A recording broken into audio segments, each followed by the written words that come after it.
Hello everybody and welcome back. Good to talk to all of you again today, and today we're going to do a Des Moines replay with analysis.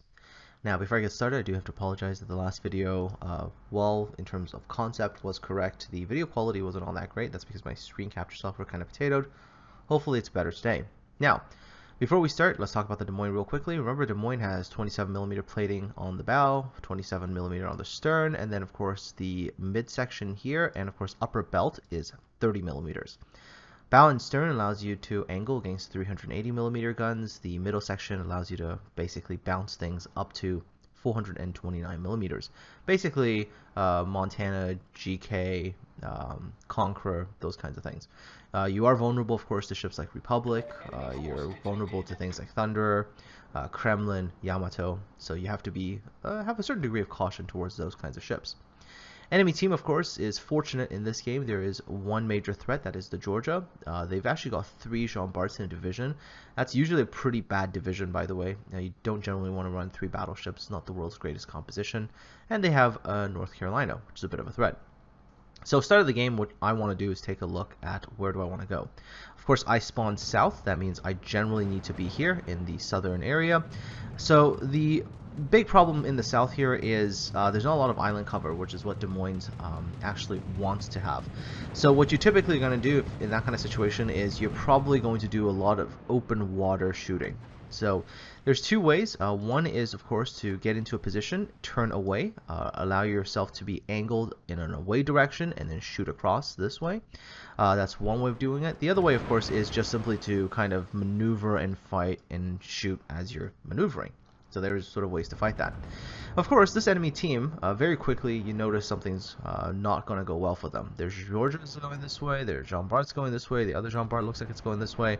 They have another Jean Bart that's also going this way, which means that it leaves a single battleship, this North Carolina, in the south. And an NC, while dangerous, I can handle that quite well. So what I'm going to do, you'll see, is I'm going to quickly pull over here and use this island as cover, because I can get shells over this island, but the return fire isn't so easy for the NC, right? So that's what I'm going to do, is try to get close to this island, try to continue to get shells over, and do damage as quickly as possible. And of course, this NC is now being subjected to fire from all kinds of ships, and this is causing their southern flank to kind of, well, melt very, very quickly. So this is very early kill, and of course, as soon as the North Carolina dies here, they have no more battleships in the south. It only took about 3 minutes to do that. So you can already tell that the enemy team is in a bit of trouble here. And of course, as a Des Moines player in a situation like that, you have to recognize when there is an advantage you can push, right? So in this case, I'm seeing very clearly there, other major battleships are all in the north here, so I have no major threats. There's a single Tuckow, I believe, sitting right at this island, and he's going to get stuck. There is a Saint Louis that is not too big of a threat, who is currently also kiting away. So what I'm going to do quickly is push this way, because it's an open push. Now quickly try to take care of everything on this bottom flank so that I can immediately turn my attention to either, dealing with the stuff over there. So either I push in aggressively, or depending on the situation, I might turn around if they are continuing to push this way, so I can engage them from this direction. And of course, if I do turn around, I'm going to be using this island again to help me get some cover while I engage. So, you have to consider your future movements as well. Of course, right now, this Tuckow is just in a really, really kind of rough position, caught out here by himself. Not a lot of places for him to go, so a combination of high explosive and just everybody else shooting at him, Tuckow's not going to be long for this world. So, for the enemy team, things are not looking too hot right now. If they really were trying right now to, sort of turn this around, they have to complete this push very quickly, try to quickly take out all the ships to our northern flank so they can turn around and deal with all of us to the middle and to the south. Now, of course, if you were our friendly ships and you're up here, your entire job is basically to delay as much as possible, and that's sometimes the rule in World of Warships. You're on a weak flank, it's time to probably defend as much as you can, kite away, buy as much time for your team as humanly possible. Their CV, not super aware what was going on. Most CV players don't expect within 5 minutes that they're in a vulnerable position. This CV got caught. Really bad situation. Entire southern flank disappeared. Didn't really react well. Instead, as the thing was going south, the CV player should have turned this direction. Instead, the CV player kind of turned in towards us, offering us a broadside to shoot at. And so, of course, I'm going to punish the CV as much as I can. And the enemy team is now in real trouble, even more so than before, because within about 5.5 minutes, they have lost their only carrier. So, not good. Their Jean Barts really have to push. Now, here's where things can get kind of problematic for some people. Some people will keep going this way, because what they'll do is they'll try to chase down the Saint Louis. Not a good plan, because the Saint Louis is one ship. It's not really a big threat. Don't chase. If you're seeing somebody kiting away this hard, best thing to do is to just simply say, all right, you know what? You're not going to be this biggest threat if you even turn around. Not really my problem. Much bigger threat is over here, because there's 4 battleships on that flank, and they're trying to push in quite hard. So I'm going to come around this way, which is my original alternative plan if, I don't go north, is to come this way. Because why? I can utilize this island right here as cover again while dealing with this push this way. Des Moines, even though, on the southern flank for Okinawa doesn't have as much island cover, you still have to see where and when you can find it, right? And since I'm not running a legendary Des Moines, because if you do run a legendary Des Moines, you do have the ability to open water, which is the stop, fire, push, stop, kind of repeat that to kind of throw people off. But if I'm not running that mode, you really are looking for island cover whenever possible. Not saying again that you can't open water as this kind of Des Moines. Now, another thing to point out is that I'm also running a 15.8 kilometer rate of fire Des Moines. I don't run range mod Des Moines. And the reason for that is because typically when you're running this type of Des Moines, let's say you are taking cover behind an island, and let's say you're directly shooting over the island at, let's say, a target here.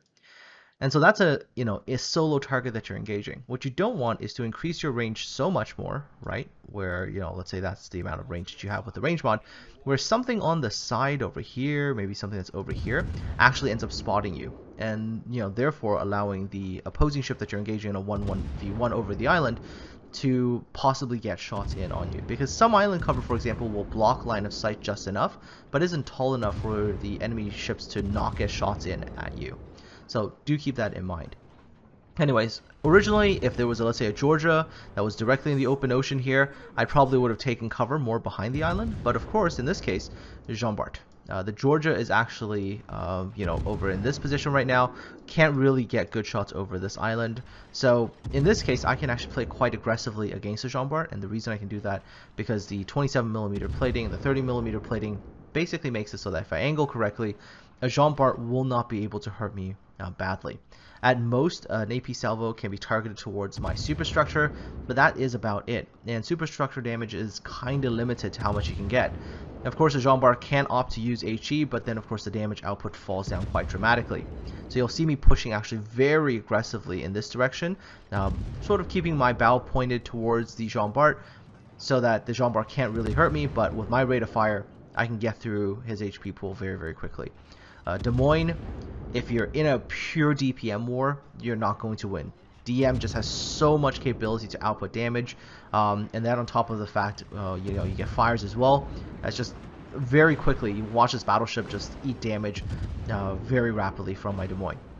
Also, during the same time that I am engaging this Jean Bart, I'm also keeping an eye out for what this Georgia is trying to do. Whether or not that Georgia, for example, might try to, keep going this way right now, possibly. Maybe try to get shots in across at me here. I'm keeping an eye out for it.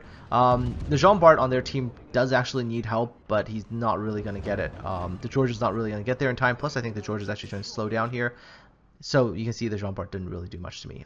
He did salvo me in the superstructure for about 7,500 damage, but not the end of the world. So here I'm seeing that the Georgia is in this position, in a bit of a sort of a head-to-head confrontation with the Alaska, and I'm a little worried that if he, either decides to push, then he might get good shots in on me. So what I'm going to try to do is try to enter a kiting away position. Now, in the event that the Georgia actually goes this way, if I'm kiting away, I might be able to bait the shot off my main belt. So that is what you're going to see me do. Okay, actually, the Georgia came out just a tiny bit early, so you're going to see me continue to make this turn very aggressively. Watch the salvo from this Georgia. He's going to salvo me, but watch where the shells land. Yeah, you saw that one shot that actually ends up bouncing. That's because that's baited off the main belt.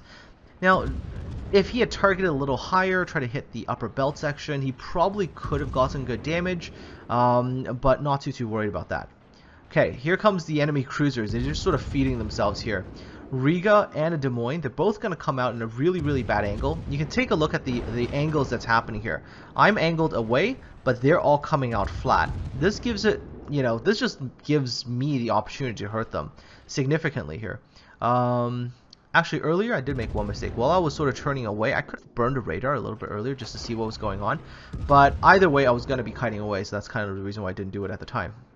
Okay, that was actually a bad salvo. I actually thought the Des Moines was going to try to stop and maybe try to back away, but instead also decides to continue forward. So again, decides to come full broadside in front of me. Yeah, just kind of like the Riga, the same bad full broadside approach, not really helping. The Missouri gets another kill, I think. The Missouri just ends up lighting up both the Riga and the DM. And that's pretty much the game. They don't really have anything left. It's the single Georgia over here who I'm going to be able to pew.